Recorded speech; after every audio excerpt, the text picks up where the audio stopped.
Shalom Bapak Ibu Saudara-saudari yang terkasih dimanapun berada. Damai sejahtera buat kita semua.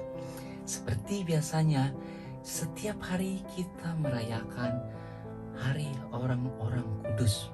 Nah, hari ini hari Senin, tepatnya di tanggal 7 Februari tahun 2022, saya akan menceritakan perjalanan singkat tentang Santo Ricard the King. Dengarkan ya Bapak Ibu Saudara-saudari yang terkasih, beginilah kisahnya.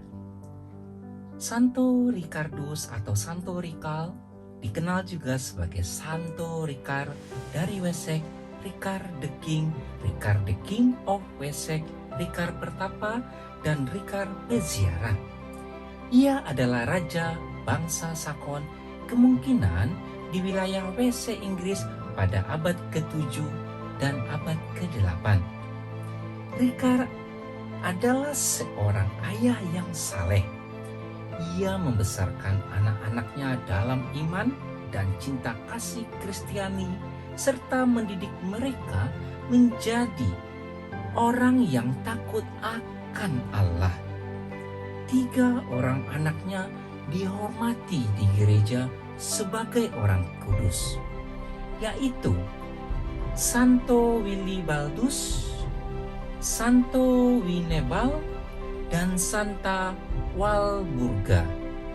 Seorang iparnya, yaitu adik dari istrinya, adalah Santo Bonifacius, uskup agung dan rasul bangsa Jerman yang terkenal itu. Ketika Wibaldus, anaknya yang sulung, menderita sakit berat, Ricard berkaul, jika anaknya terhindar dari kematian, hidupnya akan dipersembahkan kepada Tuhan. Wilibaldus kemudian secara ajaib menjadi sembuh. 2 tahun kemudian, Ricard memenuhi kaulnya dan menghantar putranya masuk biara Benediktin Walham di Hampshire, Inggris. Pada tahun 722, Ricard bersama kedua putranya, biarawarawan Wilibaldus dan Winebal, berangkat berziarah ke Roma dan Tanah Suci Yerusalem. Dalam perjalanan ziarah ini, Ricard jatuh sakit dan meninggal dunia di kota Lucca, Italia. Nah, begitulah Bapak Ibu, saudara-saudari yang terkasih dirahmati Tuhan, dalam damai Tuhan kita Yesus Kristus, perjalanan singkat tentang Santo Ricard the King. Di sini saya hanya beranggapan menjadi seorang ayah itu adalah untuk mendidik anaknya di jalan Tuhan dengan tekun. Sungguh mulia apa yang dilakukan oleh Santo Ricard the King ini. Dia mempunyai 3 orang anak, 2 putra dan 1 putri. Mereka semuanya adalah orang kudus, dan juga adik iparnya, adik dari istrinya, juga adalah seorang santo yang terkenal di Jerman.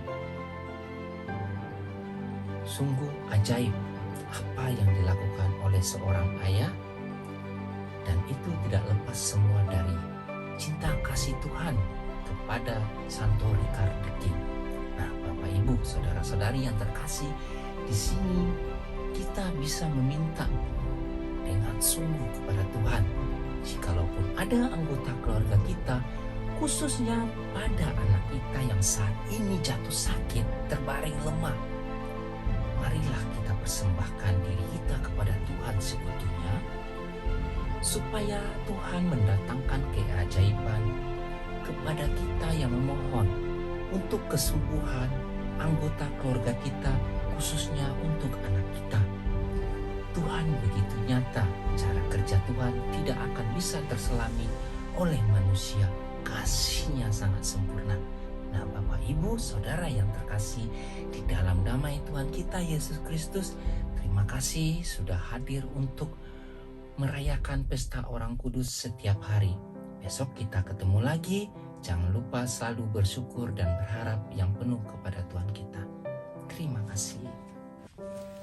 Hari ini hari Senin, tanggal 7 Februari tahun 2022. Bacaan pertama diambil dari 1 Raja-Raja 8 ayat 1 sampai 7 dan ayat 9 sampai 13. Setelah rumah Allah selesai dibangun, Raja Salomo memerintahkan para tua-tua Israel dan semua kepala suku, yakni para pemimpin keluarga Israel, berkumpul di hadapannya di Yerusalem untuk mengangkut tabut perjanjian Tuhan dari kota Daud, yaitu Sion. Pada hari raya di bulan Etanim, yakni bulan ke-7, berkumpullah di hadapan Raja Salomo semua orang Israel. Setelah semua tua-tua Israel datang, imam-imam mengangkat tabut itu. Mereka mengangkut tabut Tuhan dan kemah pertemuan serta segala barang kudus yang ada dalam kemah itu. Semuanya itu diangkut oleh imam-imam dan orang-orang Lewi, sedang Raja Salomo dan segenap umat Israel yang sudah berkumpul di hadapannya berdiri bersama-sama dengan dia di depan tabut itu dan mempersembahkan kambing domba dan lembu sapi yang tidak terhitung dan terbilang banyaknya. Kemudian imam-imam membawa tabut perjanjian Tuhan itu ke tempatnya, yakni di ruang belakang rumah itu, di tempat Maha Kudus, tepat di bawah sayap kerub-kerub. Sebab kerub-kerub itu mengembangkan kedua sayapnya di tengah tempat tabut itu, sehingga kerub-kerub itu menudungi tabut serta kayu-kayu pengusungan dari atas. Dalam tabut itu tidak ada apa-apa selain dari kedua loh batu yang diletakkan Musa ke dalam di gunung Horeb, yakni loh-loh batu bertulisan perjanjian yang diadakan Tuhan dengan orang Israel pada waktu perjalanan mereka keluar dari tanah Mesir. Ketika imam-imam keluar dari tempat kudus, turunlah awan memenuhi rumah Tuhan, sehingga oleh karena awan itu, imam-imam tidak tahan berdiri untuk menyelenggarakan kebaktian, sebab kemuliaan Tuhan memenuhi rumah itu. Pada waktu itu berkatalah Salomo, Tuhan telah menetapkan matahari di langit, tetapi ia memutuskan untuk diam dalam kekelaman. Sekarang aku telah mendirikan rumah kediaman bagimu, tempat engkau menetap selama-lamanya. Demikianlah sabda Tuhan. Syukur kepada Allah. Inilah Injil Tuhan kita Yesus Kristus menurut Markus. Dimuliakanlah Tuhan. Bacaan Injil diambil dari Markus 6 ayat 53 sampai 56. Pada suatu hari Yesus dan murid-muridnya mendarat di Genesaret dan berlabuh di situ. Ketika mereka keluar dari perahu, orang segera mengenal Yesus. Maka berlari-larilah mereka ke seluruh daerah itu dan mulai mengusung orang sakit di atas tilamnya kepada Yesus, di mana saja kabarnya ia berada. Kemanapun ia pergi, ke desa-desa, ke kota-kota, atau ke kampung-kampung, orang meletakkan orang-orang sakit di pasar dan memohon kepadanya, supaya mereka diperkenankan hanya menjabah jumbai jubahnya saja, dan semua orang yang menjabahnya menjadi sembuh. Demikianlah Injil Tuhan. Terpujilah Kristus. Renungan Harian Katolik, hari Senin 7 Februari tahun 2022. Dalam sebuah ibadat adorasi yang disertai prosesi sakramen Maha Kudus, seorang imam terkagum-kagum menyaksikan sikap umatnya. Ada yang mengungkapkan rasa hormat dengan berlutut tanpa alas, ada yang membungkuk, dan ada juga yang memegang unjung kapsula atau velum yang dipakai sang imam, persis seperti yang digambarkan dalam Injil hari ini. Dalam tradisi perjanjian lama, imam-imam mempunyai tugas mengangkat dan mengangkut tabut perjanjian Tuhan ke tempat-tempat yang dikhususkan dalam upacara keagamaan mereka. Tabut perjanjian merepresentasikan Allah sendiri yang ada di tengah-tengah mereka. Perjanjian baru menghadirkan Yesus sebagai Allah yang hidup di tengah dan bersama jemaatnya. Maka, kemanapun ia pergi, ke situ pula lah orang berbondong-bondong datang dan memohonkan mujizat keselamatan.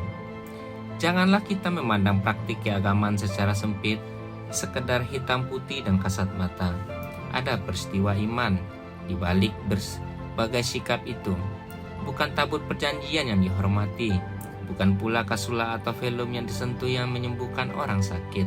Namun, iman yang diaktualisasikan dalam sikap liturgislah yang telah menyelamatkan dan memerdekakan kita dari belenggu dosa dan kelemahan. Semoga demikian. Amin.